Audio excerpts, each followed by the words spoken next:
はい、始めました。今回は、こちらですね。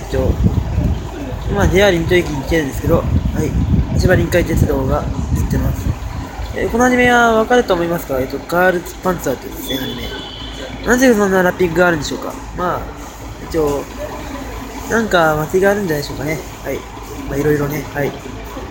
結構、好きじゃないんです。あんまり知らないんで、俺、さっき、年寄りを取ったんで、ちょっと上向けましたね。はい。こういう感じです。はい。